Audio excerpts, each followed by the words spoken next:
Assalomu alaykum qadrli kuzatuvchilarimiz, qadrli obunachilarimiz. Mana bugun biz yana navbatdagi oldayma romimizni uстановкасini tugatib bo'ldik. Bu joyimiz Andijon viloyati Saidobod degan qishloqqa, bu Kulli tumaniga qaraydi ekan.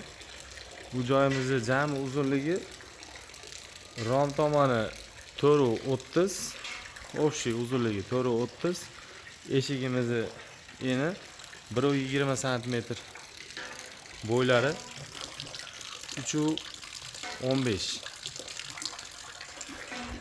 Bu ishimizni Akifani originalidan, Zolotoy do'pidan tayyorlab olib kelib o'rnatib berdik.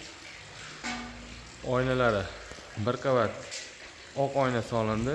Darvozaxonaligi hisobiga ichkari qorong'i bo'lib qolmasligi uchun bir qavat oq oyna solindi. Ishlarimiz mana choylari ham har doimgidek bemalol ko'ra olasizlar. Xudo xolasa hamyog'i chiroyli holatda. Pastlarini 70 cm balandlikda alkofon bilan ko'tarildi. Ishimizni bo'ylari 3.12 ga yetkazildi. Ikkitadan ochilish bo'ldi. Hozir ichki tomonlarni ham ko'rsatib o'taman sizlarga. Mana bu eshigimiz tashqariga ochiladigan eshik bo'ldi. Zamonlari ham mana xudo xolasa har doimgidek original holatda. Ochilib yopilish ligirovkalari ham go'zal holatda. Mana ichki tomonlari, qadrli kuzatuvchilar,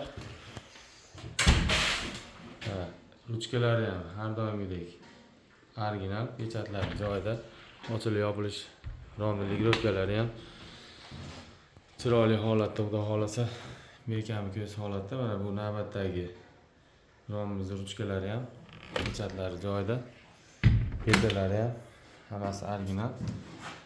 Bemalol ko'rishingiz mumkin. Bu ichki holati.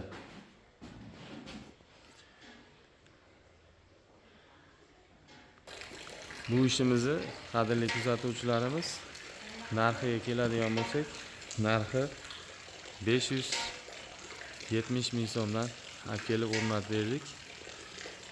Mana romi bir qavat oq oyna, eshigiga bu tomondan kun tushadigan hisobiga eshigiga yo'duy solib bering dedi. Kunga qaragan tomoniga mana yo'duy oyna solib berdik. Ustunlarni ham mana katta, mana ob'yomi katta ustunlarni ham har doimgidek alkofonlar bilan chiroyli qilib bukib, o'zidan beshak holatda qilib o'rab berdik. Kanalda yangilar, kanalga obuna bo'lishni unutmanglar. Bizning telefon raqamlarimiz 90lik 545 8801. Xudo xolasa Akifa Plus, MDF, yog'och, eshik romni barcha turdagi xizmatlarga, ekrandagi nomerlarga aloqaga chiqa olasizlar. Yaxshi kunlarda ko'rishguncha sog' bo'linglar.